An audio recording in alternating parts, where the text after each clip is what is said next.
Um lugar que exibe com orgulho a própria história. Álvaro Garneiro está na cidade do Porto, a mais importante do norte de Portugal. De carro, ele e a equipe chegam ao ponto inicial dessa jornada, bem no coração do centro histórico. Aqui é a Estação São Bento, historicamente um dos prédios mais importantes aqui da cidade do Porto. Lá dentro, tem mais de 20 mil azulejos retratando a história aqui da cidade. É o que os moradores ali chamam de roteiro dos azulejos. Aqui o azulejo é muito mais do que um tipo de revestimento para as construções. São peças de arte que carregam a memória do país. Este painel, por exemplo, retrata uma batalha medieval que aconteceu em 1141 entre portugueses e um exército de invasores. Este outro mostra a visita do rei Dom João I à cidade do Porto no século XIV. Já este, uma batalha vencida por Henrique de Viseu, um dos mais importantes conquistadores portugueses do século XV. Alguns murais são feitos com azulejos coloridos, mas são os em tons de azul os mais tradicionais e que marcam a visita de quem passa pelo Porto. Esses azulejos eles foram colocados aqui em 1906. E por que o azulejo azul, como tem muitos na Grécia também? Porque é a forma mais fácil de imprimir no azulejo quando vai ao forno. A Estação São Bento foi construída em 1896 para solucionar o problema de locomoção na região. Esta placa de bronze estampa o nome do engenheiro Marques da Silva, responsável pelo projeto da estação e de todos os detalhes magníficos da estrutura. Hoje, dali partem e chegam trens e metrôs que ligam Porto a outros destinos da região e do país. Mas, além de trabalhadores e estudantes, a estação recebe turistas interessados na beleza dos murais de azulejos expostos ali. Esses painéis aqui atrás retratam o começo da história de Portugal como nação. E você vai passando, tem o cotidiano deles ali, tem a família real chegando em Porto para um casamento. Então é muito bonito, muito interessante e imponente. As obras criadas pelo artista português Jorge Colasso inspiraram outras tantas fora dali e se tornaram um marco do Porto. Álvaro vai conhecer outros pontos do roteiro dos azulejos, a pé mesmo. Olha aqui o bondinho. Olha os azulejos por todos os lados.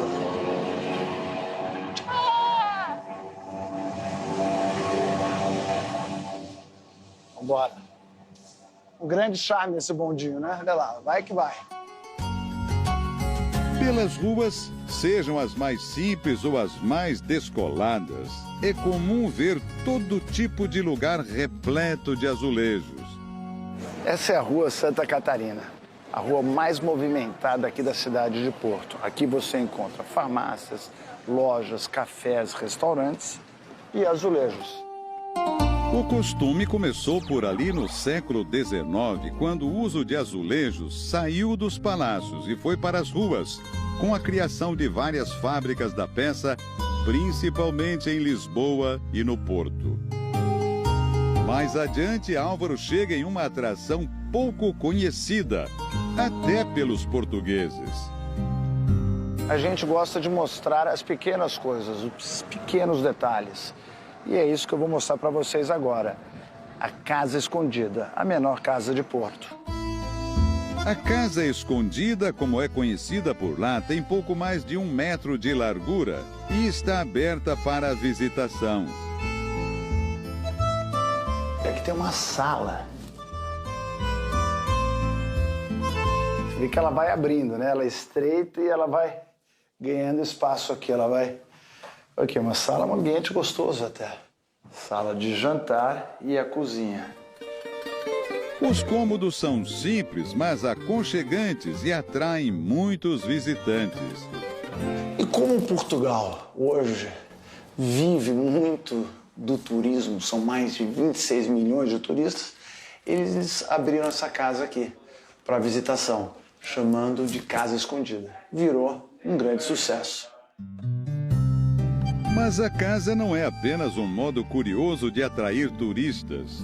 A partir do século XVIII, quando foi aberto, o lugar serviu de residência para artistas que decoravam prédios no centro e médicos que atendiam no hospital ali perto. E mais, no século XIX, durante as chamadas invasões francesas, a Casa Escondida serviu de local para uma série de reuniões secretas de militares portugueses. Apesar de saírem derrotados, os franceses efetuaram alguns saques na cidade e levaram muitas riquezas embora. Esta sala dentro da Casa Escondida guarda alguns desses itens que nunca foram levados pelos franceses. Essa prataria aqui, que é muito valiosa, que eles nos deixaram mostrar para vocês, ela só não foi parar na França devido a uma reunião que aconteceu na Casa Escondida. O seu Rui é historiador e preserva alguns documentos valiosos sobre a cidade e a Casa Escondida. Olha essa carta, que importantíssima isso aqui. O livro que ele folheia tem inúmeros registros escritos à mão. Esse diz: em maio de 1809, depois que o exército francês invadiu o país naquela época, vários soldados feridos foram recebidos com bondade e carinho no hospital. É um agradecimento francês diretamente aos portugueses. Seguindo pelas ruas da cidade, Álvaro chega a outro ponto que é destino certo de vários visitantes, turistas e também locais. Um lugar que teria servido de inspiração para um grande sucesso do cinema. See that girl over there? Essa aqui, a Livraria Lelo, uma das mais antigas, tem fila para entrar. A livraria iniciou as atividades em 1869, mas ela está no atual endereço desde 1906.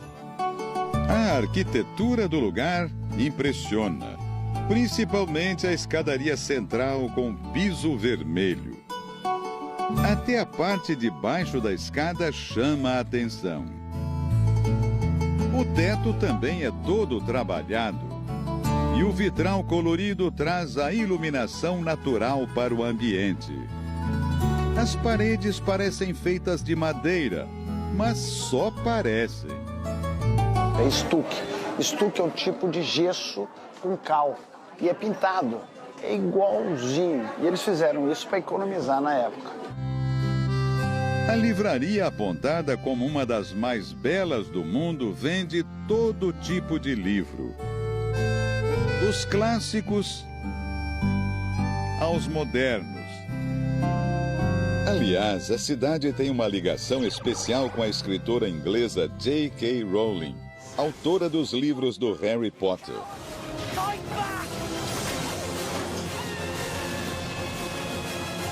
A J.K. Rowling, ela morou aqui em Porto. E dizem que ela escreveu o primeiro livro aqui, né, da série Harry Potter. Para muitos fãs da série, a escritora usou a Livraria Centenária do Porto como inspiração para a biblioteca de Hogwarts, a escola de magia da série. Os números da livraria também impressionam. 1.200.000 pessoas passam por essa livraria todos os anos. 1.200 livros são vendidos todos os dias. O lugar atrai não apenas amantes da leitura, e sim muitos curiosos que se apertam nos corredores para tirar fotos da livraria. Mas entrar ali não é de graça. Custa cerca de R$20. Eles estipularam um voucher que você tem que comprar, porque era muita gente, até para comprar livro era difícil. Então, você vai, compra o voucher de €5, espera na fila, entra, e isso incentivou a venda de livro. Por quê? O 5 é como se fosse um adiantamento. Quando você compra o livro, ele abate os 5 euros. Se você não comprar o livro, os 5 euros ficam no fundo para manter também a livraria. A livraria fica para trás. Álvaro agora cruza a cidade e avista uma ponte metálica, uma das construções mais famosas do Porto. A ponte homenageia Dom Luís I, rei de Portugal por quase 30 anos até 1889. Ela tem 45 metros de altura e foi construída 3 anos antes da morte do rei em 1886. E uma aparência que lembra bastante outro ponto turístico famoso da Europa.